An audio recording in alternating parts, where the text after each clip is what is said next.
Ken sini nga bangka, samtang sa Colasero City, naglugdanggit ang motor bangka nga John and Jane, nga ginasakyan sang Mag-Iloy, nga Deli Adremesin, 35 anyos, kagang 3 ka tuig nga si Jonard Adremesin.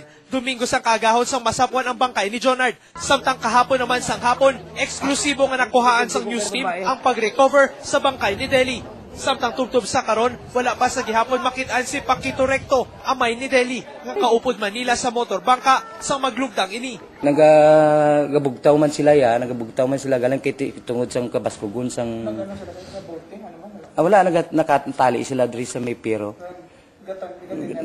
nagtali kumbaga nakamord sila bla galing kay wala sila galing kahalinda kay tungod kadamo na sang mga nagpalanago didto. So ga-expect siguro sila nga kaya nila.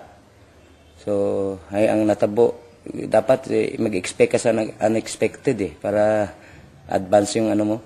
Tuma naman kasakit para kay Ednalyn Besana sa Panay Capiz ang pagkapatay sang iya isa katuig nga bata nga si Baby Angeline. Ini matapos nga matumbahan sang puno sang paho ang ila puluyan. Amon nga na istorya si Ednalyn samtang nagapahuway-huway ini sa ospital kag iya ginsaysay ang natabo. Nagkakatulog kami. Nagulpi mo lang tutupa sa amon. Ano ka baskog ang hangin ma'am sa inyo lugar? Matinong man niya. Matinong man pero namadto lang nagulpi lang ang mangga na tumba siguro sa hangin sa ibabaw.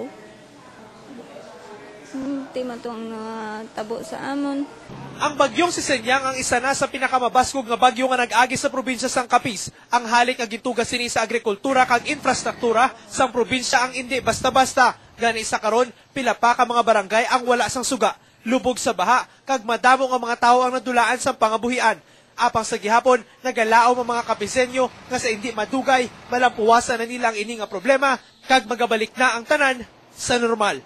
Para sa TV Patrol, Mark Dicelio, una sa balita. Ay, hindi sila kadalaga puro. Kamu patay.